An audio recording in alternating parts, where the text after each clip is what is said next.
Media మిత్రులందరికీ కూడా నవతరం party నుండి నమస్కారం తెలియజేస్తూ ఉన్నాను.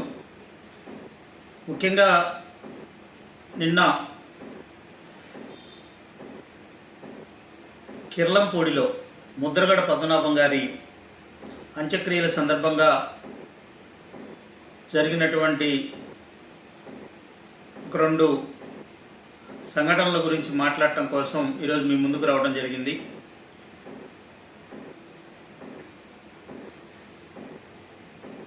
ముద్రగడ పద్మనాభం గారు చనిపోవటం అనేది నిజంగా చాలా బాధాకరమైనటువంటి విషయం. ఆయనకి మనస్ఫూర్తిగా హృదయపూర్వకంగా నవతరం పార్టీ నుండి నివాళులు అర్పిస్తూ ఉన్నాం, శ్రద్ధాంజలి ఘటిస్తూ ఉన్నాం.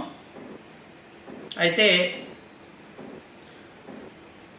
వైఎస్ఆర్ కాంగ్రెస్ పార్టీకి సంబంధించిన నాయకుడైనప్పటికీ ముద్రగడ పద్మనాభం గారు తెలుగుదేశం పార్టీలో మాజీ మంత్రి, ఆయన మంత్రిగా పనిచేశారు. అట్లాగనే మరి ఒక కాపు ఉద్యమ నాయకుడిగా అన్ని పార్టీల్లో ఉన్నటువంటి వ్యక్తుల అభిమానాన్ని చూరగొన్నటువంటి వ్యక్తి ముద్రగడ పద్మనాభం గారు. అంతేకాకుండా మరి వాళ్ళ అమ్మాయి క్రాంతి, ఆవిడికి తండ్రి కూడా. నిన్న పోలీసులు గౌరవ వందనం అంత్యక్రియల సందర్భంగా చేసేటువంటి కార్యక్రమం చాలా గొప్ప కార్యక్రమం. దేశంలో ఎక్కడా కూడా ఇంతవరకు నిన్న జరిగినటువంటి సంఘటన ఎక్కడ జరగల. ఏ నాయకుడైనా చనిపోతే లేకపోతే ప్రభుత్వం యొక్క అధికారిక లాంఛనాలతో అంత్యక్రియలు జరిగేటువంటి అవకాశం వచ్చినటువంటి ఏ వ్యక్తి అయినా సరే, ఏ మహనీయుడైనా సరే దాన్ని పూర్తిగా అందుకున్నటువంటి పరిస్థితి భారతదేశంలో. అట్లాంటిది నిన్న వైఎస్ఆర్ కాంగ్రెస్ పార్టీకి సంబంధించినటువంటి కొంతమంది నేతలు, అట్లాగనే మాజీ మంత్రి అంబటి రాంబాబు గారు ఆ కార్యక్రమాన్ని అడ్డుకోవడం అనేది, పోలీసులు నెట్టివేయటం అనేది చాలా ఎట్లా అంటే చెప్పడానికి వీల్లేనంత బాధ కలిగించింది. ముద్రగడ పద్మనాభం గారికి ప్రభుత్వం ఇచ్చేటువంటి అధికారిక లాంఛనాన్ని తిరస్కరించేటువంటి హక్కు అంబటి రాంబాబు గారికి లేదు.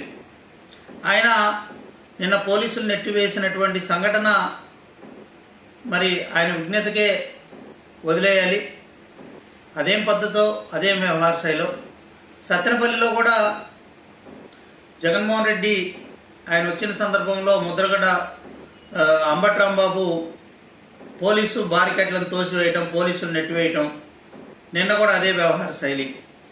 చంద్రబాబు నాయుడు కూడా అసభ్యకరమైనటువంటి, రాయటానికి వీలైనటువంటి బూతులతోటి మాట్లాడటం.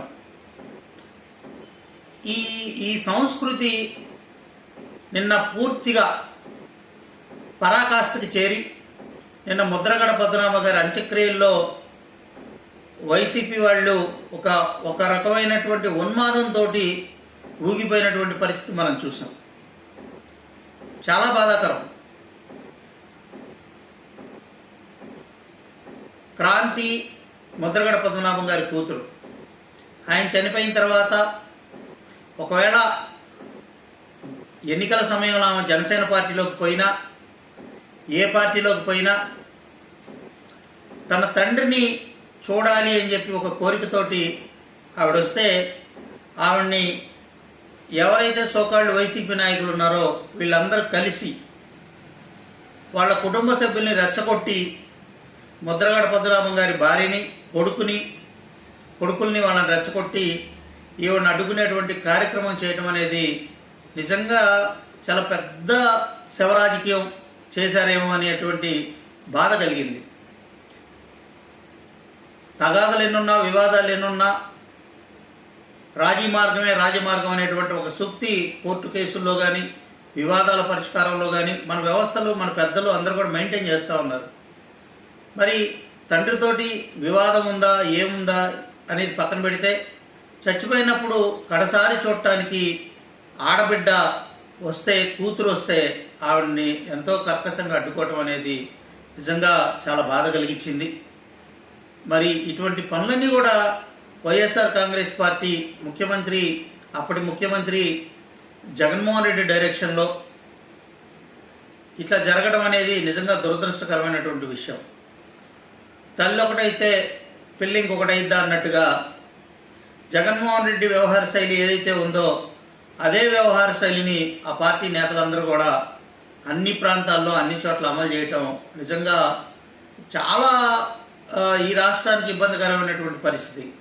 అధికారం కోల్పోయిన తర్వాత కూడా మళ్ళీ అధికారంలోకి రావడం కోసం కాపు కులస్తులను అడ్డం పెట్టుకొని ఏదో రకంగా అధికారంలోకి రావాలనేటువంటి ఒక రాజకీయం చేసేటువంటి ప్రయత్నం మొన్న సాయి కృష్ణ విజయవాడ కృష్ణలంకలో కుర్రోడు చనిపోయినప్పుడు ఆ టైంలో వైసీపీ శవరాజకీయం చేయడం చూసాం. సాక్షాత్తు రాజశేఖర రెడ్డి గారు చనిపోయినప్పుడు కానీ వైఎస్ వివేకానంద రెడ్డి గారు చనిపోయినప్పుడు కానీ ఇటువంటి శవరాజకీయాలే జగన్మోహన్ రెడ్డి గారు చేయడం చూసాం.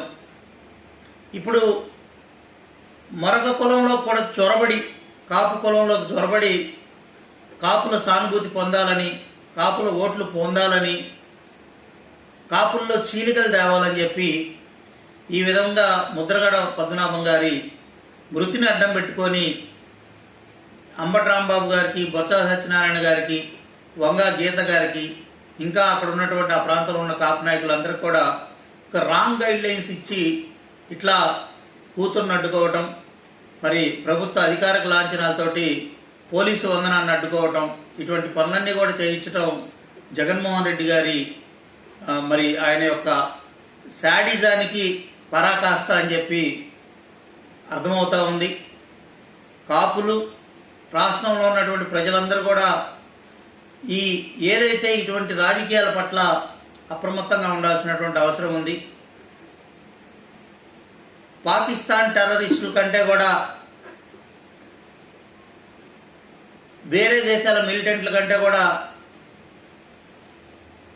ఈ రాష్ట్రంలో వైఎస్ఆర్ కాంగ్రెస్ పార్టీ వ్యవహార శైలి ఉండటం అనేది నిజంగా బాధాకరం. జగన్ గారు మారతారనేటువంటి నమ్మకం లేదు కాబట్టి ప్రజలు, కాపు సామాజిక వర్గానికి సంబంధించినటువంటి వాళ్ళందరూ కూడా అప్రమత్తంగా ఉండాలని చెప్పి కోరుకుంటూ మరొకసారి క్రాంతిని అడ్డుకోవటం, అధికార లాంఛనాలను అడ్డుకోవటాన్ని తీవ్రంగా నవతరం పార్టీ నుండి ఖండిస్తూ ముద్రగడ పద్మనాభం గారికి ఘనంగా నవతరం పార్టీ నుంచి నివాళులర్పిస్తూ సెలవు తీసుకుంటా ఉన్నాం.